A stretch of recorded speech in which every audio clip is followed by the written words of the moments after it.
Right, I'm going to talk to you all today about... Look at these, look. I'm thinking, what is he on about? About battery hens. So... Shut up, you. Making me embarrassed. Right, so... We've got 2 lots of birds in here. We've got young birds, which is there. And we've got the laying, the old brown hen, as people call them, what have been pecked to pieces, look. But, right, this is an old brown hen. And when she came, she was really badly picked and everything else. So there's another one, look. So these ones would have been particularly bad when they came. These ones. So this one would have been a little bit through the molt.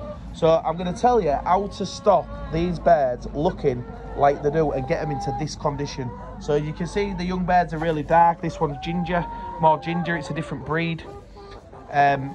Well, no, it's not a different breed. It's still a laying hen, but look, you can see that all the gingers come in, look, and all the feathers are back, same as this one, look, and they look really, really good condition when they've done the full molt. So there's a young one, and there's one of the battery hens. So there's about 100 in here. So I'm going to tell you how to get them birds really, really good condition. There's one there at the back. Look at that. Let me zoom that in. There's one. Look. So she started a molt a little bit later than the other birds. So when she came, she would have been fully feathered, and she's just doing a molt and kicking all her old feathers out. So don't... What I've seen a lot of people with these battery hens is that they're like, you know, we're rescuing something, we're look at the state of them and all that. Birds do molt. That's nature. These chickens will molt, and when they've molted, they'll look exactly like this little girl sat in front of me. Look, and this one. These have done the molt. So she will look exactly like that in just a few days, couple, maybe a week or 2. She's well on her way now. There's an ex-battery, look, fully molted, ready to go. They look really, really nice, really good. So, how to do it, how to tidy them up. Right, so, you want to give them loads of protein. That's the first thing. Plenty of protein. So, I make my own food. I don't buy that stuff from the shop. I have a pellet mill, a little pellet mill, so I'm going to show... Oh, can you just get me a couple more boxes of buckets of feed? 4 more buckets. So we make our own feed. I don't know if you can see that. So basically, what's in my feed is 30% wheat, 30% maize, 10% fish meal we use, and then the last percentages is made up of different grains. So we'll use soybean meal, we use soybean oil, we use fish meal, a little bit of fish meal when we make the pellets, and then we use an admix which goes in at about 5%. The admix has a lot of salt, calcium, and all the other micronutrients that you can't necessarily get from a normal just feeding them grains. You actually can end up with a deficiency if you just feed your birds grains, which is pretty common. When you see some farms, because the feed bills are so expensive, they'll feed just grains on their own, and then you end up with a bit of a thingy bird. So we use these feeders that we make ourselves, nothing fancy about them at all.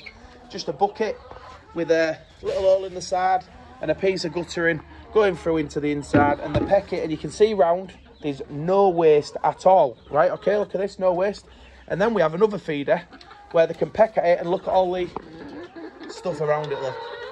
So, not that it's a huge difference, but you do lose a bit of food. But I'm going to go back onto the secret ingredient to get your birds perfectly in shape, right? So, you can add a little bit of fish meal. You can add a little bit of fish meal into your diet. This is a young one, look. Tell, because I've had these as chicks. Let's stand on there. Be a star of the video. There you go. Right, so what I do is, with these battery hens, these old hens that we buy in for £1 each, we give them ultra fine oyster shell. Has loads of calcium, and we also give them extra fish meal. So, oh, and actually a bit of soybean meal. So I add a little bit more protein to the feed, and I also give them ultra fine oyster shell. They don't eat much of it, but they do eat it. And I've done a comparison with or without it, and I tell you what, that 125 kilo bag, so she's up here, that will last you months, even for this amount of birds. So it's a really, really, really good thing to do. I don't add any extra calcium to the food, only what's in the admix. So we buy an admix that you mix in 5%, 10% per tonne, just depending who the admix is from. And it has all your additives in there, which is calcium. You don't want to be feeding your bird, so it can't choose to take the calcium. You don't want to be feeding it like that. You want it to be able to choose if it's going to eat the calcium. You're a little movie star, you look. So you want them to be able to choose how much calcium that they intake, rather than stuffing it down the neck in the form of putting oyster shell in the food. That's just my opinion. What do I know? I'm not an expert. I'm just going by what I have what I've observed. So these birds, the lockdown in the UK is finished now, so it makes my job a lot easier, but they have a lot of room to roam. So we move the pen every week or two, the boundary fence there, look, and then they can graze on this land and pick worms, you know, bits of stone. I actually sometimes just throw a bit of sharp sand on the floor, just literally just for them to peck at, scratch at, have a little dust bath. So yeah, your battery hens, the best way to get them nice and clean and tidy, and make it, because sometimes you can get a battery hen and it'll re-feather up, but it doesn't look right. So they just don't look right. They still look like a battery hen. And the way we do it, them there, that one there at the gate there, that big beautiful thing, that's a battery hen. That one looks that way because we're giving extra calcium. That's a battery hen. You never believe it, look. And the reason they're like that, and if you're getting your birds like that, well done, you know, because it's not an easy task. You know, it's not an easy task, but look at her now, look. She's gone from a little cage or stuck in a barn, and now they're living life, look. Real friendly, real inquisitive. And, you know, I know people in England love chickens, and it's I understand why.